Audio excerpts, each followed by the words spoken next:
अस्सलाम वालेकुम। आज हम करिकुलम स्टडीज़ के चंद टॉपिक्स पर बात करने जा रहे हैं। This unit is that's unit 5th of UG Static Education is very important from the perspective of examinations. Questions are mostly asked from meaning, concept, types, and models of curriculum development. We'll cover this unit in 2-3 videos. So let's dive deeper and try to understand things rather than memorizing. Curriculum होता क्या है, कैसे हम इसको एक बेहतर तरीके से समझें। Theory, C-U-R-E-I, query. It means a course to be followed. We'll understand it. A course to be run. Which course the definition is talking about? Of course, the program you have been enrolled, like doing B.Ed, Masters in Education, is a course, एक path है, एक रास्ता है, एक सफ़र जिसको आपने तय करना है. Well, कहीं somewhere you will see that its meaning is a path to be followed. Run और runway एक रास्ता जिस पर आप दौड़ेंगे भागेंगे. एक एसोसिएटेड वे में हम इसको समझने की कोशिश करेंगे कि व्हाट एग्जैक्टली कॉन्स्टिट्यूट्स करिकुलम. अगर मैं ये सवाल आपसे कहूँ कि बीएड के दौरान आपने कौन कौन सी चीज़ें की थी, हाँ जब आप इनरोल्ड हुए थे, तो क्या जवाब देंगे आप? वेल, उन आपके जवाब को मैं रखता हूँ एलिमेंट, यानी बहुत सारी चीज़ें की तो elements, for the sake of understanding. क्या क्या थी वो चीज़ें? वो सर ऐसा था, वहाँ पर प्रोजेक्ट वर्क मैंने किया था. उसके बाद कुछ कॉन्टेंट यानी कुछ सब्जेक्ट्स पढ़े थे जिसको हम सब्जेक्ट्स बोलेंगे. फाउंडेशनल कोर्सेज थे, इलेक्टिव्स थे, टीचिंग सब्जेक्ट्स थे. उसके बाद आपने क्या किया? सर मैंने विजिट्स की थी स्कूल्स, हायर सेकेंडरीज, और उसके अलावा बेटा आपने क्या किया था? Micro and macro teaching sir हमने की थी. उसके बाद सर मैं बहुत इंटरेस्टेड थी को करिकुलर एक्टिविटीज़ में, जिनको हम को स्कॉलस्टिक भी कहते हैं. मैंने डिबेट कंपटीशन जीता सर 3 बार. देन उसके बाद क्विज कंपटीशन जीता है. उसके बाद क्रिएटिव राइटिंग में मुझे पोजीशन मिली है, 2nd पोजीशन. गुड. तो हाँ, ये कुछ को करिकुलर एक्टिविटीज़ आपने की. और इसके अलावा आपने क्या किया होगा? हाँ, ये भी आपने किया NSS और NCC.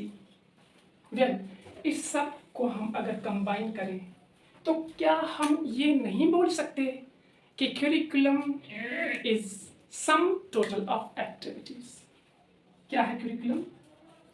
Sum total of activities या सम टोटल ऑफ एक्सपीरियंसेस. ये एक्सपीरियंसेस कहाँ पर होते हैं? ये इनसाइड स्कूल, यानी हम इसको इंस्टीट्यूशन कहें तो अच्छा रहेगा, क्योंकि करिकुलम स्कूल लेवल पे हो सकता है. देन उसके बाद आप प्रोफेशनल डिग्री के लिए अलग करिकुलम देखेंगे. देन कॉलेज यूजी पीजी के लिए अलग देखेंगे, टेक्निकल एजुकेशन, मेडिकल एजुकेशन के लिए अलग. तो हम उसको एक इंस्टीट्यूट कहेंगे. आप जहाँ भी इनरोल हों, ये उस इंस्टीट्यूट के अंदर भी होंगी, यानी इनसाइड, और इसके बाहर भी होंगी, आउटसाइड. इनसाइड में मैंने आपको बता दिया कि ये जो सब्जेक्ट्स आप पढ़ रहे हैं. देन जब आपने माइक्रो टीचिंग स्टार्ट की थी तो अपने वो उस कॉलेज में ही की थी. उसके बाद आउटसाइड में क्या आ गया? ये जो आप विजिट कर रहे हैं, को करिकुलर एक्टिविटीज़ हैं, या NSS कैंप कहीं लगा है वहाँ पर आप चले गए. इवन कि डिबेट कंपटीशन भी अलग जगहों पर होते हैं. लेकिन ये डिज़ाइंड प्रोग्राम, ये जो डिज़ाइन किए गए हैं, ये जो स्टिपुलेटेड चीज़ें हैं, ये आपके प्रोग्राम ने कहा है, आपके प्रोग्राम में है ये. अब एक इस कोइन को फ्लिप करते हैं. आप कुछ काम अपने घर पे करते हैं या कहीं और जगह पे, क्या उसको भी हम कहें कि ये करिकुलम है? क्या वो भी एक करिकुलम है? नहीं. क्यों? क्योंकि वो आपकी पर्सनल चीज़ों में आती है. इन एट होम, अगर इसको हम लिखेंगे, नहीं, वो चीज़ें कहाँ पर आती हैं? ये आपके पर्सनल चीज़ें हैं. पर्सनल अफेयर्स जो होते हैं वो करिकुलम में नहीं आते. आपके कॉन्फ्लिक्ट्स हैं आपके परिवार के साथ, या आपके कुछ अफेयर्स हैं लोगों के साथ, वो करिकुलम का पार्ट नहीं है, वो प्रिस्क्राइब नहीं कि आपने ये करना ही करना है। वेल, अब इसके आगे अगर हम बढ़ें तो हम फैक्ट्स पे जाएंगे। कुछ फैक्ट्स हैं जो एग्जाम पॉइंट ऑफ व्यू से बहुत इंपॉर्टेंट हैं, पूछे जाते हैं। हम ये कह सकते हैं कि करिकुलम जो है ये प्लेन्ड प्लस अनप्लेन्ड एक्सपीरियंसेस हैं।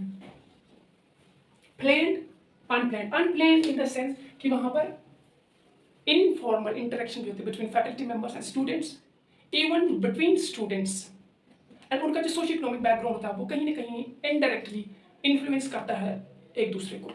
टीचर का एटीट्यूड भी इन्फ्लुएंस करता है। देन उसके बाद हम करिकुलम क्या है, अगर उसने कहा कि करिकुलर प्लस को करिकुलर एक्टिविटीज है, CUCC करिकुलर, या फिर उसने ये कहा कि ऑर्गेनाइज्ड एक्सपीरियंसेस, हाँ, या फिर इसके अलावा वो कह सकता है कि वर्ड की डेरिवेशन कहाँ से हुई है, CURRERE, जिसका मीनिंग है कोर्स टू बी फॉलोड। इसके अलावा क्या बोल सकता है वो, या फेमस डिज़ाइनर जो करिकुलम को डिज़ाइन डेवलप करते हैं उनका नाम पूछ सकता है। Then Franklin Bobby, BOBBIT, then Taylor, Rolf Taylor और कैसवेल। उसके बाद यहाँ पे हम लिखेंगे कि कौन सी ऑर्गेनाइजेशंस ऐसी होती है जो करिकुलम को डिज़ाइन डेवलप करती हैं, जो करिकुलम फ्रेमवर्क लेके आती हैं। अब लेवल्स पे डिपेंड करता है, आप स्कूल लेवल की बात कर रहे हैं, प्रोफेशनल डिग्रीज, UG PG की आप बात कर रहे हैं, किसकी बात करें, तो स्कूल लेवल पर अब हमारा NCERT रहता है, SCERT रहता है और डाइट्स, यानी ये नेशनल लेवल पर होता है जो NCF 2023 लेटेस्ट वन है। SCERT जो कि बिहार करिकुलम फ्रेमवर्क उन्होंने अपना स्टेट लेवल का बनाया, और डाइट्स यानी ये लोकल कंटेंट को इंक्लूड करती हैं। ठीक है, इसके अलावा अगर आप प्रोफेशनल कोर्सेज के लिए देखें तो कौन सी agency, NC National Council of Teacher Education करती है, कौन सा BEd प्रोग्राम का आप देखेंगे, BEd है, MEd है, और उसके बाद हाल में ही जो ITEP लॉन्च किया गया 4 years integrated teacher education programme. इसके अलावा आई थिंक क्या लिख सकते हैं इसको जो आपको पूछा जा सकता है करिकुलम में। I think it's enough to have understanding of curriculum, its meaning, and what exactly constitutes curriculum. Now, let's move on to characteristics of curriculum. Let me erase it.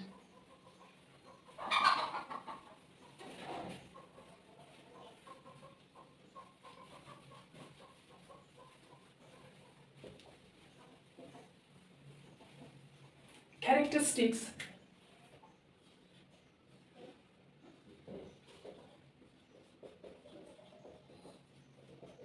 किसकी, करिकुलम की। कैरेक्टरिस्टिक्स में ये प्लेन्ड activity है,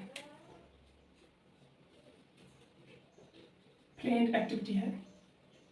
प्लेन्ड कैसे है समझते हैं इसको, कंटिन्यूसली इवॉल्विंग है,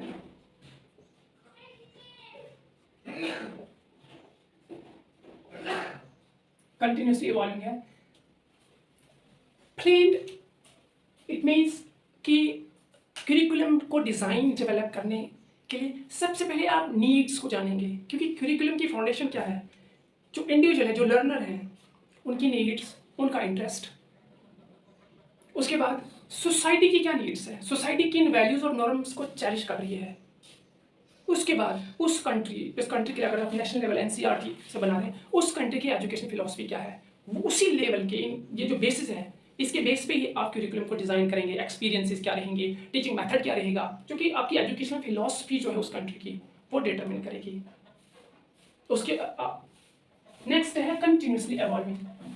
पहला करिकुलम 1975 में बना, उसके बाद 1988 में, उसके बाद 2005 और 2023 national Curriculum Framework for School education in alignment with NEP 2020 कब 2023 में बना। ये करिकुलम इवॉल्व होते रहते हैं, इसमें नई चीज़ें डाली जाती हैं, क्योंकि सोसाइटी की जो नीड्स हैं they keep changing over time and curriculum has to adjust them.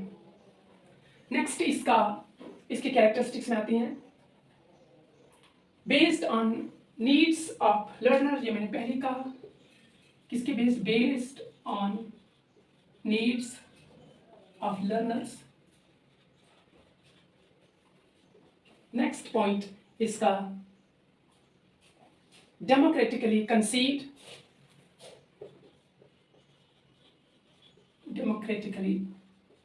conceived, a result of long-term efforts,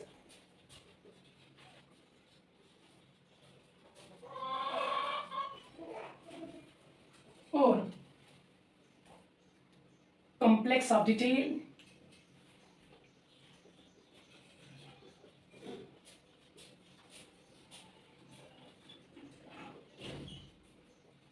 integration,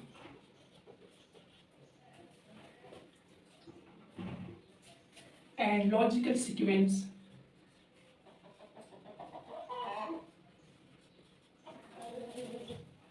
of subjects.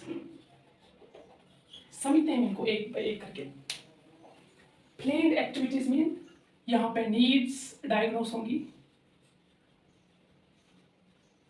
उसके बाद ऑब्जेक्टिव्स होंगे, ऑब्जेक्टिव्स को फॉर्मुलेट किए जाएंगे, उसके बाद क्या कंटेंट डालना है उसमें वो देखा जाएगा, उसके बाद इसमें एवेल्यूएशन होती जाएगी और डिफरेंट स्टेक होल्डर्स जो हैं उनको कंसल्ट किया जाएगा. एक्सपर्ट्स हैं उसमें, टीचर्स हैं, लर्नर्स हैं. कंटिन्यूसली इवॉल्विंग, इसको एडजस्ट करना होता है, adjustment of changing needs of the society.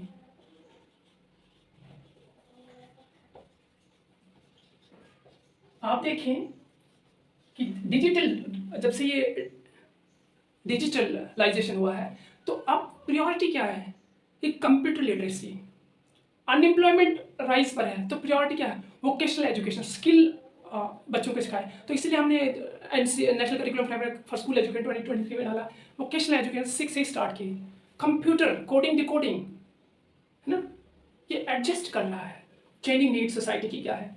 Then based on needs of learner के नीड्स और इंटरेस्ट क्या है. नीड्स एंड इंटरेस्ट उनकी देखो, नीड्स किस लेवल पर होंगी आपकी. देखो फिजिकल नीड्स, बच्चे को उसकी फिजिकल हेल्थ यानी वो सही होगी तो हेल्दी माइंड रिजाइड्स इन हेल्दी बॉडी, उसकी फिजिकल नीड्स. देन उसकी जो बायोलॉजिकल नीड्स हैं, खाना है उसने, उसको शेल्टर चाहिए, जिंदा रहना है, तो उसके लिए ही should be able to make a living, कोई कमा सके. ऐसे करिकुलम को ऐसा होना चाहिए कि उसको उस काबिल बनाए कि वो आप कितना बाद में खुद अर्न नहीं कर सके. उसके बाद स्टूडेंट्स का जो लर्निंग इंटरेस्ट होता है, जैसे छोटी एज में वो एक्टिविटीज उनको बड़ा पसंद होता है, वो क्यूरियस होते हैं हर चीज़ को एक्सप्लोर करने के लिए, तो एक्टिविटी बेस्ड स्टूडेंट्स को पढ़ाया जाए. उनकी जो ग्रोथ एंड डेवलपमेंट के जो स्टेजेस होते हैं उनको जहन में रख के ही stage specific and class specific experiences दिए जाएं. Democratically conceived, it means participation होगा. यहाँ लर्नर्स का होगा, टीचर्स का होगा, एक्सपर्ट्स जो हैं सब्जेक्ट करिकुलम के. Long term effort, it takes time. There are so many stages, objectives, need diagnosis, then what content should be included in the curriculum. It takes time. इसीलिए कई सालों के बाद आप देखते हैं कि नेशनल करिकुलम फ्रेमवर्क आते हैं. It's not a one day affair.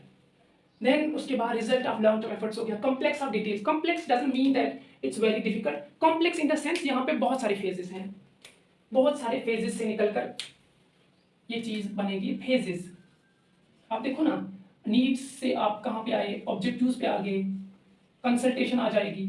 आप मेथड्स को देखेंगे, कौन से मेथड्स आप चुनेंगे. आप यहाँ पे लर्नर्स की नीड क्या है, लर्नर को देखेंगे. फिर उसके बाद आप टीचर को देखेंगे, सोसाइटी की क्या नीड्स हैं. इन सारी चीज़ों के साथ आप डील कर रहे हैं. Integration and logical sequence of subjects.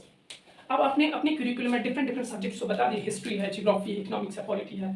अब उन सब्जेक्ट को लॉजिकल सीक्वेंस में आप कैसे रखें. सीक्वेंस इन द सेंस कि पहली जो चीज़ है वो दूसरी चीज़ से मिलती जुलती होनी चाहिए. कहा जाता है कि जो प्रायर नॉलेज होता है वो फाउंडेशन बनना चाहिए न्यू नॉलेज के लिए. आपको एक एग्जाम्पल से समझाता हूँ। अगर आपको ये चीज़ आती नहीं है, linear equation in one variable, linear equation in one variable, तो आपसे कैसे एक्सपेक्ट किया जा सकता है कि लीनियर इक्वेशन टू वेरिएबल निकाले? आपसे कैसे बोल सकते हैं कि क्वाड्रेटिक इक्वेशन निकाले? तो लॉजिकल सीक्वेंस में चीज़ों को रखें। पहले 8th में उसको पढ़ाएं linear equation in one variable, फिर 9th में पढ़ाएं linear equation in two variable, फिर उसके बाद आप उसको क्वाड्रेटिक इक्वेशन में आए, क्यूबिक इक्वेशन में आए। सब्जेक्ट्स को भी सही से अरेंज करें। प्रायर नॉलेज, प्रीवियस क्लास का नॉलेज नेक्स्ट क्लास के लिए फाउंडेशन बनना चाहिए, उनके बीच में लिंक होना चाहिए। ये थे कैरेक्टरिस्टिक्स। इसके बाद हम let me erase it, hope you understood it. Question ऐसे आ सकता है, which one of the following is the और द कैरेक्टरिस्टिक्स ऑफ curriculum, तो ये याद रखिएगा, या विच वन इज नॉट, ऐसा क्वेश्चन आ सकता है। Let me erase it.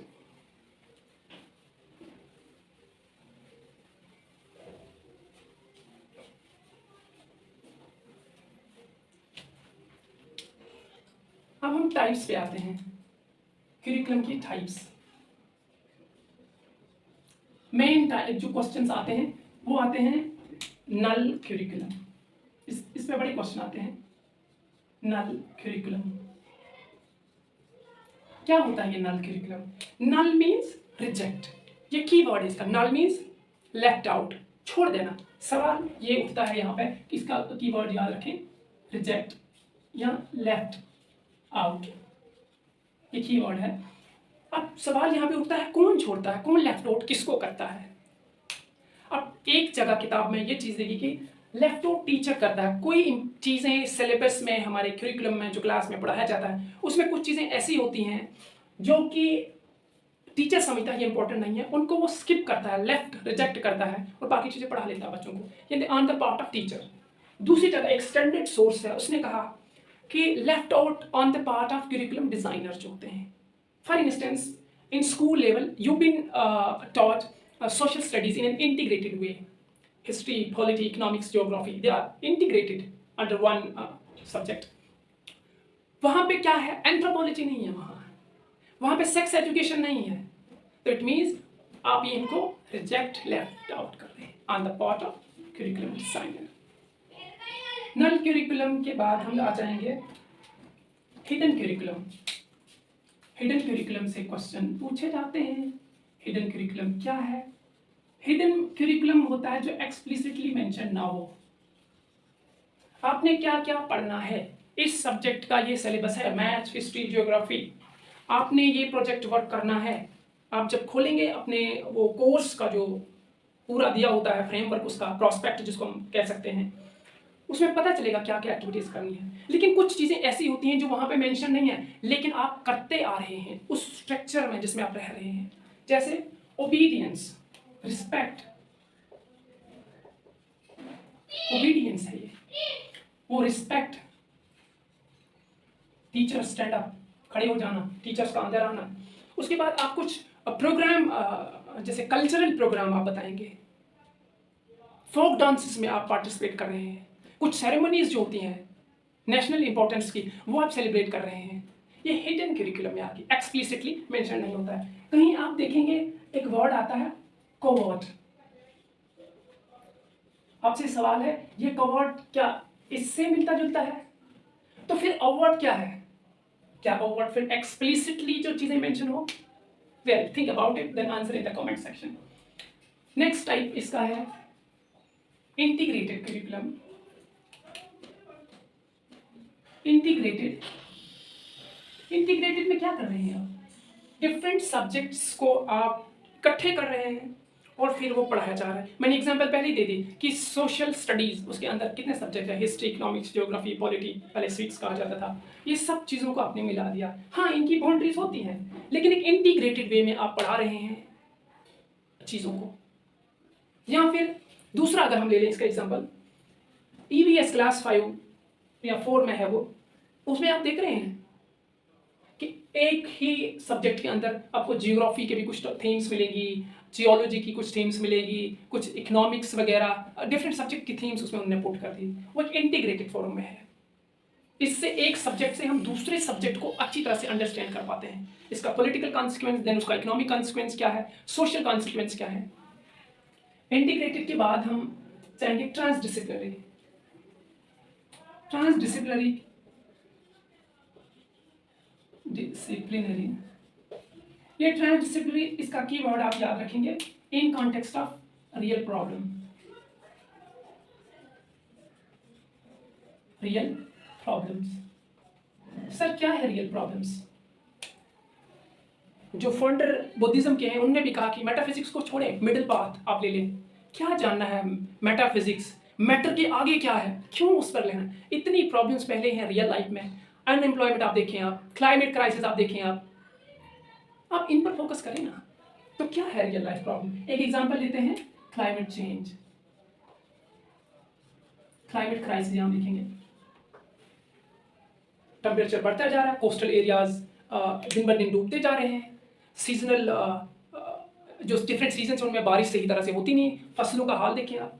तो इसमें करिकुलम जब डिज़ाइन करें हम, इस लेवल का हो जहाँ पे हमें लॉ के बारे में भी पता चले। ये कोई सेपरेट सब्जेक्ट मत बनाएं इस लॉ को, इसको इसी के अंदर डालें। लॉ का एक सब्जेक्ट हो जिसमें हमें पता चले इन्वायरमेंटल के क्या लॉज हैं। उसके बाद इकोनॉमिक्स, इसके इकोनॉमिक्स कॉन्सिक्वेंसेस क्या हैं अगर ऐसा होता है, अगर हम कंट्रोल ना करें इस क्राइसिस को। उसके बाद इसके पॉलिटिकल कॉन्सिक्वेंसेस यानी रिस्पॉन्सिबिलिटी क्या है डिफरेंट गवर्नमेंट्स की। उसके बाद जियोग्राफी के पर्सपेक्टिव से आप इसको देख रहे हैं कि कौन से एरियाज में पोल्यूशन का ज़्यादा कंट्रीब्यूशन है। ये सारी चीज़ें आप सेपरेट सब्जेक्ट नहीं पढ़ रहे हैं, इनको जोड़ के पढ़ रहे हैं आप, ताकि इसके बारे में हमें कोई सोल्यूशन या सही से हम डील कर पाएंगे इससे। ये ट्रांसडिसिप्लिनरी हो गया।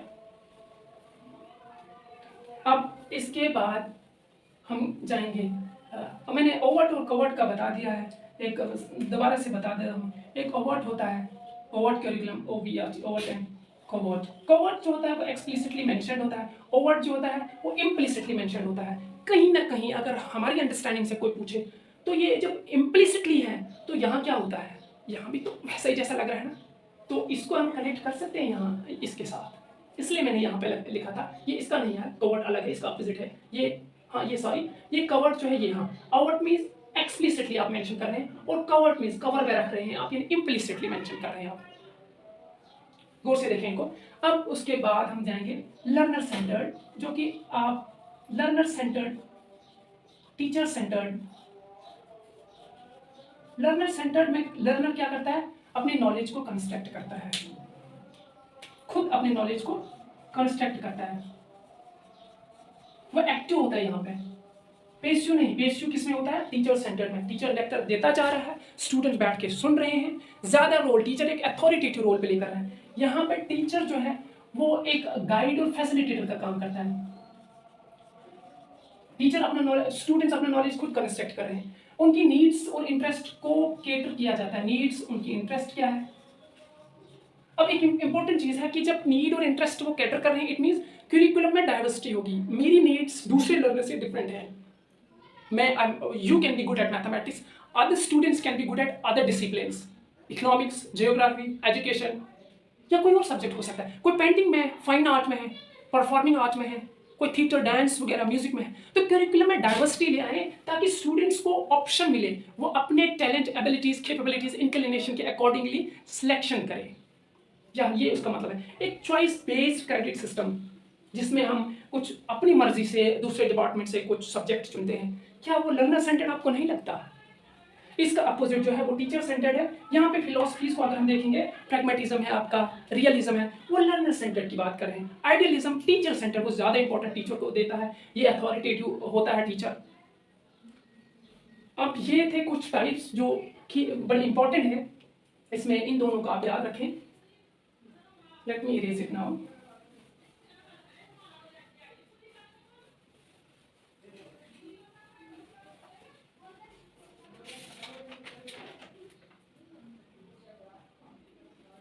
एक इंपॉर्टेंट चीज जो मैंने आपको बतानी थी कि इंपॉर्टेंट कंपोनेंट्स क्या है, इंपॉर्टेंट कंपोनेंट्स क्या है करिकुलम के।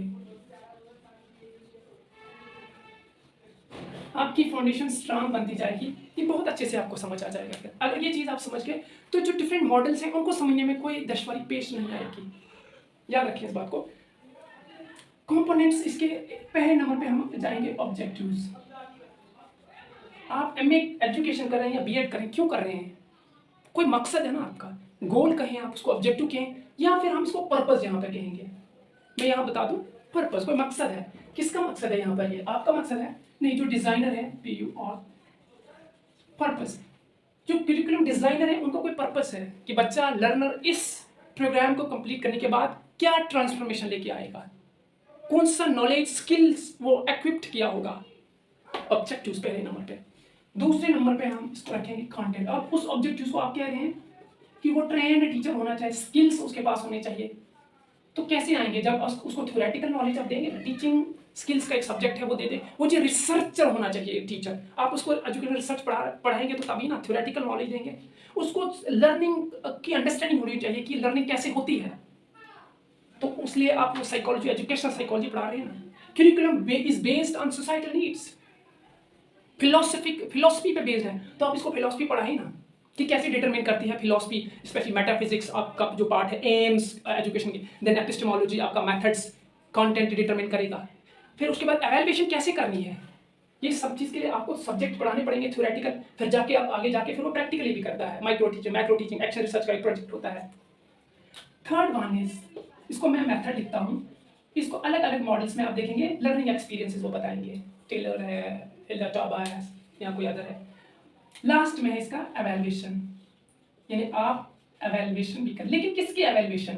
यहाँ पे आप एवेल्युएशन स्टूडेंट की नहीं कर रहे हैं। करिकुलम जो डिज़ाइन किया है, कोई एक कमिटी बैठी है एनसीईआरटी के अंदर, एकेडमिक काउंसिल है, एक करिकुलम डेवलपमेंट के लिए एक कमिटी बैठी है, उसमें एक्सपर्ट हैं, वो किस लेवल पे करेंगे एवेल्युएशन? पहले वो एवेल्युएशन इस लेवल पे करेंगे। और ये जो ऑब्जेक्टिव्स हैं, एक साइड से इनको हम intended goals, what you have intended, objectives को देखेंगे। एक साइड से हमारे ऑब्जेक्टिव्स क्या थे, और दूसरी साइड से आप देखेंगे learning outcomes. Learning outcomes mean कि आपने एक्चुअली क्या एक्वायर किया।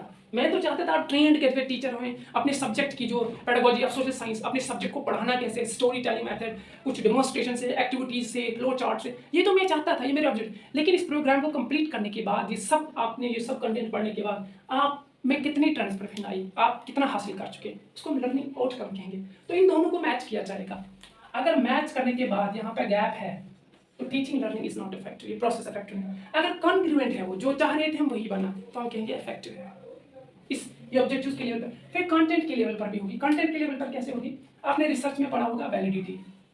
वहाँ का वैलिडिटी ये है कि अगर आप मेजर करने जा रहे हैं उसका एंजाइटी, मैथमेटिक्स एंजाइटी या फोबिया अमंग स्कूल स्टूडेंट, तो आपके जो क्वेश्चन में जो आइटम्स होंगी, यहाँ आप उनको क्वेश्चन कहेंगे, वो होने चाहिए कि आपको क्या घबराहट होती है मैथ्स को देखकर, या आप मैथ्स से घबराते हैं। आप ये पूछने लग गए कि सोलर सिस्टम में कितने प्लैनेट्स हैं, बड़े आजम जो हैं, कॉन्टिनेंट्स, उनके नाम बताएं।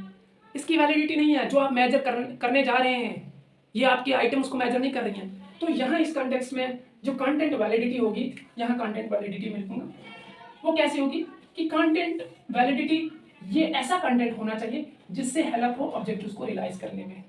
आप बनाना चाहते हैं इसको ट्रेंड ग्रेजुएट टीचर, स्किल्ड, अपने सब्जेक्ट के डिफरेंट मेथड टीचिंग क्या है, लेकिन टीचिंग स्किल का कोई सब्जेक्ट ही नहीं है। आप चाह रहे हो टीचर रिसर्चर हो, रिसर्च का आप नॉलेज ही नहीं दे रहे हैं, पता नहीं अलग ही किताबें पढ़ा रहे हैं आप उसको। फाउंडेशन कोर्सेज में कुछ अलग ही आपने रखा, म्यूजिक रख दिया, डांस रख दिया, ठीक। यहाँ पे कंटेंट वैलिडिटी को देखा जाएगा। फिर मेथड्स में क्या आएंगे कि ये ट्रांजेक्शन पार्ट है, इन्हें ट्रांजेक्शन आप कैसे लेक्चर से पढ़ाएंगे, डिस्कशन से पढ़ाएंगे, या इन दोनों को आप इंटीग्रेट करेंगे। ये कुछ की कंपोनेंट्स हैं। अगर आप ये समझ गए तो मॉडल इसको समझने में बहुत आसानी होगी। ऑब्जेक्टिव यानी पर्पस होगा ना उसका, बनाने वाले का भी, जैसे हमारा पर्पस है इस प्रोग्राम को करने, तो इसको ही रीअरेंज किया जाएगा। थोड़ी स्टेप्स उसमें ऐड होंगे, कंटेंट को फिर ऑर्गेनाइज करेगा वो, मेथड्स जिसको वहाँ इंस्ट्रक्शनल लर्निंग एक्सपीरियंसेस देगा उसको फिर ऑर्गेनाइज करेगा, एवेल्यूएशन के बाद चेक करेगा और बैलेंस क्या तीनों डोमेन्स को ये करिकुलम डेवलप कर रहा है या नहीं, या सिर्फ कॉग्निशन पे पुराने स्टाइल का।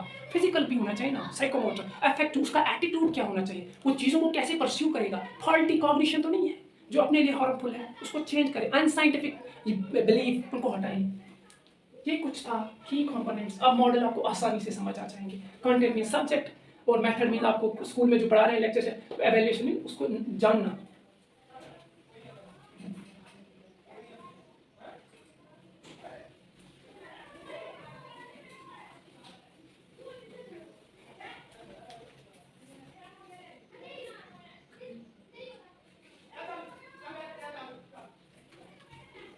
Principles of curriculum.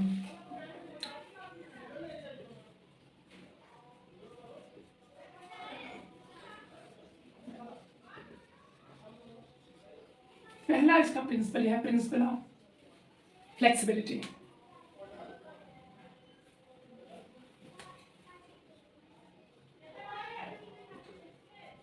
Principle of flexibility. Flexibility means curriculum इतना भी रिजिड ना हो जिसमें हम जो चेंजिंग नीड्स हैं वो एडजस्ट ही ना कर पाए। करिकुलम फ्लेक्सिबल हो, वो चेंजिंग नीड्स, इसमें कोई नई चीज़ें हम ऐड कर पाए। इतना भी रिजिड नहीं ये चीज़ें हैं तो यही है, वो लर्नर की नीड्स को कैटर कर पाए। Next is principal of integration. Isolated मत रखें सब्जेक्ट्स को, नो आइसोलेटेड मत रखें सब्जेक्ट्स को। एक सब्जेक्ट हेल्प करना चाहिए दूसरे सब्जेक्ट को अंडरस्टैंड करने में। जैसे आप मैथमेटिक्स पढ़ रहे हैं, उस मैथमेटिक्स से आप जो फोटोसिंथेसिस की इक्वेशन है, कार्बन डाइऑक्साइड मिल गया CO2 प्लस वाटर मिल गया, उसने बना दिया इसमें C6H12O6 ग्लूकोज बन गया। फिर आप इसको बैलेंस करेंगे, ये सर बैलेंस नहीं है, इसको बैलेंस करें। मैथमेटिक्स की बात आप यहाँ पे थ्रू उस नॉलेज से आप केमिस्ट्री को कर रहे हैं। Good enough. आप मैथमेटिक्स के नॉलेज से 2x + 5y = आप 50 लिख रहे हैं। यानी पेंसिल का ये कीमत है, पेन की ये कीमत है, टोटल 50 रुपये हैं। बताएं पेंसिल कितनी ले सकते हैं, पेन कितने ले सकते हैं आप। यानी कुछ मैथमेटिक्स है, कुछ इकोनॉमिक्स वाली चीज़ें पढ़ा रहे हैं। कंजप्शन कितना खर्च कर पा रहे हैं। एक सब्जेक्ट दूसरे सब्जेक्ट को अंडरस्टैंड, यानी उनका ऐसा कोहेरेंस बनाएं जिससे वो एक दूसरे को सपोर्ट करते जाएं। Principle of integration, then principle of coherence, principle of relevance, principle of coherence. Coherence means आपकी राइटिंग में भी कह रहे हैं कि आपकी राइटिंग में जो आप लिख रहे हैं पोम्स, ऐसे प्रोज वगैरह, स्टोरी, इनमें कोहेरेंस नहीं है। यानी एक चीज़ दूसरी चीज़ से मिलना, इंटरेस्टिंग उस चीज़ को बना देना। यहाँ कोहेरेंस मीन आपका जो प्रायर नॉलेज होता है वो सपोर्ट करना चाहिए। प्रीवियस प्रीवियस नॉलेज जो है, यानी प्रीवियस क्लासेस का नॉलेज जो है वो फर्दर क्लासेस को सपोर्ट करना चाहिए, उनके बीच में वो कनेक्शन को लिंक बनना चाहिए। नेक्स्ट इसका प्रिंसिपल ऑफ रेलिवेंस। रेलिवेंस क्या वो रियल लाइफ से कनेक्ट हो रहा है? क्या पढ़ा रहे हैं आप, कौन से एक्सपीरियंसेस दे रहे हैं आप बच्चे को? रियल लाइफ की क्या वही बच्चे की नीड है? आगे जाकर उसने ही should be able to earn, क्या आप वोकेशनल स्किल्स उसको दे रहे हैं? यस, वो एक रेलिवेंट चीज बन जाएगी जो उसको आगे 5 साल 6 साल के बाद काम ना आए, 2 साल के बाद काम ना आए, वो इररेलेवेंट चीज़ है। उनको क्या करेगा वो? उसको लाइफ के लिए आप प्रिपेयर कर रहे हैं तो वो चीज़ें पढ़ाएं जिसको लाइफ में काम आएंगी। Next principle of alignment.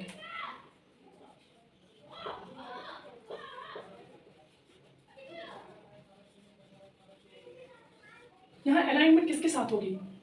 Alignment ऐसा भी बोल सकते हैं कि जो नेशनल पॉलिसीज होती है, एजुकेशन पॉलिसीज होती है, उनका जो विजन है उसके साथ करिकुलम का अलाइनमेंट होना चाहिए। जैसे 2 बने हैं, National Curriculum Framework for Early Childhood Care and Education और National Curriculum Framework for School Education 2023 और 2021। उनका नेशनल एजुकेशन पॉलिसी, उसकी फिलॉसफी क्या है, उसके साथ अलाइनमेंट होनी चाहिए। ये कुछ प्रिंसिपल्स थे। अब हम फाउंडेशन पे जाएंगे कि फाउंडेशन करिकुलम की क्या है, क्या एक फिलोसॉफिकल फाउंडेशन है। फाउंडेशन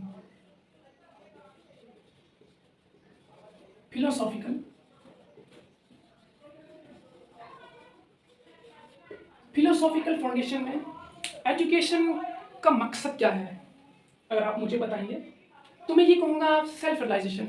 इसका मतलब मैं कोई आइडियलिस्ट जैसा लग रहा हूँ। अगर मैं ये बताऊँ कि प्रेपरेशन फॉर लाइफ तो कुछ रियलिस्ट जैसा लग रहा हूँ मैं, है ना। अब फिलॉसफी डिटरमिन करेगी आपका जो वो उस कंट्री की एजुकेशन फिलॉसफी क्या है। आप कौन सी वैल्यूज आप पढ़ा रहे हैं, आप liberty, equality, justice, democratic citizenship, ये सब पढ़ा रहे हैं। क्यों? क्योंकि उस कंट्री की जो एजुकेशन फिलॉसफी है वो इस तरह की है। आप कम्युनिज्म तो नहीं पढ़ा रहे हैं, वो चाइना वाले पढ़ाएंगे, है ना। ये फिलॉसफी है उस कंट्री की। और ये फिलॉसफी में एक चीज की अच्छी चीज है कि जैसे हम फिलॉसफी को यहाँ पे हम मेटाफिजिक्स देंगे। मेटाफिजिक्स यानी मैटर जो है, जो चीज़ें दिख रही है, बोर्ड है, क्लासरूम है, कोई और चीज़ें हैं, दुनिया में जो चीज़ें आपको दिख रही हैं, इसको मैटर कहेंगे हम। तो मेटाफिजिक्स में इस मैटर के आगे क्या चीज़ें हैं जिनको हम सेंसेस से, थ्रू सेंस ऑर्गन से नहीं देख पा रहे हैं। जैसे गॉड का एग्जिस्टेंस क्या है, व्हाट इज अल्टीमेट रियलिटी। ये जो मैटर है ये डिपेंडेंट है किसी चीज, किसी ने इनको बनाया है। कोई अल्टीमेट बीइंग तो होगी जिसको किसी ने नहीं बनाया। कुछ ऐसे जैसे क्वेश्चन, हेल और हेवन क्या है, लाइफ आफ्टर डेथ क्या है, सोल क्या है, जिनको हम सेंस ऑर्गन से नहीं दे सकते। इसलिए मेटाफिजिक्स बियॉन्ड मैटर, जिनको हम सेंस से नहीं देख। फिर एपिस्टेमोलॉजी आप कहते हैं, और एक्सियोलॉजी। ये जो फिलॉसफी है, मेटाफिजिक्स वाला पार्ट, ये आपके एम्स, ऑब्जेक्टिव्स क्या है ना, गोल्स आप कहेंगे, गोल्स एंड ऑब्जेक्टिव्स कहेंगे, एम्स रखें यहाँ, ये डिटरमाइन करेगा आपको। फिर ये मेटाफिजिक्स जो है, जो आप ये कंटेंट कहते हैं ना, क्योंकि मेटाफिजिक्स का नॉलेज के रिलेटेड, उसका ओरिजिन क्या है, वैलिड कौन सा, इनवैलिड कौन सा, एक्वायर कैसे जाते हैं, सोर्सेज क्या है नॉलेज के, ये कंटेंट और मेथड जो आप टीचिंग अभी हमने पढ़ी थोड़ी देर पहले, ये वो डिटरमाइन करेगा। फिर एक्सियोलॉजी में आप वो एस्थेटिक पे आ जाएंगे, लॉजिक पे आ जाएंगे, देन एथिक्स पे आ जाएंगे, जो कि अभी इससे हम रिलेट नहीं करेंगे। फिलोसॉफिकल इसका बेस है। दूसरा इसका क्या है, फिलोसॉफिकल सोशियोलॉजिकल बेस। सोसाइटी की क्या वैल्यूज हैं, क्या नॉर्म्स है उसकी। स्ट्रक्चरल फंक्शनलिज्म ने कहा कि एजुकेशन क्या करती है, इसका काम है सोशलाइजेशन ऑफ यंग जनरेशन। क्या है वो सोशलाइजेशन, सोसाइटी की जो नीड्स हैं, अपने एक पर्टिकुलर सिचुएशन में कैसे बिहेव करना है, सर्टेन रिचुअल्स हैं, सर्टेन राइट्स हैं, सर्टेन सेलिब्रेशन है, उनको कैसे आपने परफॉर्म करना है, आपके रिलेशंस क्या है, फैमिली के साथ क्या रिलेशन है, ये सब चीजें आप सोसाइटल, है ना, जिस सोसाइटी में आप रह रहे हैं। और उसके बाद साइकोलॉजिकल, ये भी बेस है। साइकोलॉजिकल को कैसे, जो एक हमने कहा था आगे, यहाँ नहीं आगे पढ़े हम, ऑर्गेनाइजेशन ऑफ कंटेंट। उस ऑर्गेनाइजेशन ऑफ कंटेंट में क्या करेंगे आप, दो लेवल पर आप इसको ऑर्गेनाइज करेंगे। एक तो सब्जेक्ट के लॉजिक पर, दूसरा साइकोलॉजी पर। जो मैगजीन्स ऑफ टीचिंग आपको याद हो, सिंपल टू कॉम्प्लेक्स होना चाहिए, एब्स्ट्रैक्ट टू कंक्रीट होना, कंक्रीट टू एब्स्ट्रैक्ट होना चाहिए। जो चीजें हम देख सकें उसके बाद वो पहले वो दिखाएं बच्चों को, इसलिए एक्टिविटी बेस्ड, एक्सपीरियंस लर्न, उसके बाद फिर एब्स्ट्रैक्ट पे आ जाए। ये इस कंटेंट को ऑर्गेनाइज इस वे में करेगा। लेकिन सब्जेक्ट का अगर हम देखें, वो फिर डिफरेंट थीम्स जो है उनके बीच में क्या रिलेशन बन रहा है, वो कैसे एक दूसरे से एसोसिएट कर रही हैं। सब्जेक्ट बता रहा नहीं, पहले आप ये चीज पढ़ाएं, पॉलिनोमियल्स पढ़ाएं, सब्जेक्ट ने बताया नहीं, नंबर सिस्टम पहले रखें, 10th के मैथ्स में हम पढ़ते हैं नंबर सिस्टम। उसके बाद उसने कहा पॉलिनोमियल रखें, पॉलिनोमियल के बाद उसने कहा अब रखें अब लीनियर इक्वेशन, लीनियर इक्वेशन के बाद कहा इन टू वेरिएबल, फिर कहा क्वाड्रेटिक रखें, क्वाड्रेटिक में अर्थमेटिक प्रोग्रेशन रखें, अब ट्राइंगल रखें, फिर बाद में उसने कहा अलजेब्रा रखें, ट्रिग्नोमेट्री रखें। ये सब्जेक्ट के लॉजिक से है। लेकिन यहाँ साइकोलॉजी, ग्रोथ एंड डेवलपमेंट की जो थ्योरीज हैं, बच्चा किस स्टेज में कितना एब्जॉर्ब कर रहा है, कितना वो इंटेलेक्चुअली प्रिपेयर हुआ है, मैच्योर हुआ है, ये कुछ अहम बेसिस है। एक इसमें एक और है, कोई सवाल ऐसे हो सकता है कि फिलोसॉफिकल फाउंडेशन क्या है करिकुलम की, कौन सी बेसिस है। आप याद रखेंगे फिलोसॉफिकल है, सोशियोलॉजिकल है, साइकोलॉजिकल है, और ये पॉलिटिकल भी यहाँ पे दी गई है। एक बुक है ये पॉलिटिकल बेस, कह रहे हैं कि पॉलिटिक्स भी डिटरमिन करती है किस फिलॉसफी को प्रमोट करना है। आप कह रहे हैं नहीं डेमोक्रेटिक वैल्यूज पढ़ाने हैं, आपके लिए आइडियल्स क्या है? लिबर्टी, इक्वलिटी, फ्रेटर्निटी, जस्टिस है, सेकुलरिज्म है, ये आपके आइडियल्स हैं, इनको ही आप पढ़ा। लेकिन अगर पॉलिटिक्स इस चीज को ना माने तो वो नई पॉलिसी लेके आएगा। जो एजुकेशन मिनिस्टर होगा लोकसभा में, वो इंट्रोड्यूस करेगा बिल, तो वो कुछ और पढ़ाएंगे। वहाँ पे कम्युनिज्म चाइना में पढ़ाया जा रहा है, वो चीज़ें जो कम्युनिज्म को स्ट्रांग बनाए, वो तो पॉलिटिक्स से होगा। ये पॉलिटिकल भी इसका बेस है। और एलोकेशन ऑफ फंड जो होगा वो पॉलिटिक्स से ही होता है। कितने परसेंट आप देंगे, 4.2 देंगे या 6% देंगे। ये कुछ फिलोसॉफिकल बेसिस हैं, ये कुछ बेसिस हैं जिन पर करिकुलम बनाया जाता है। If you liked my video, do hit the like button and subscribe to my channel. I am new educator, trying my best to make learning as simple as I possibly can. If there is need for improvement, you can comment in the comment section so that I can improve and evolve myself. Thank you for watching.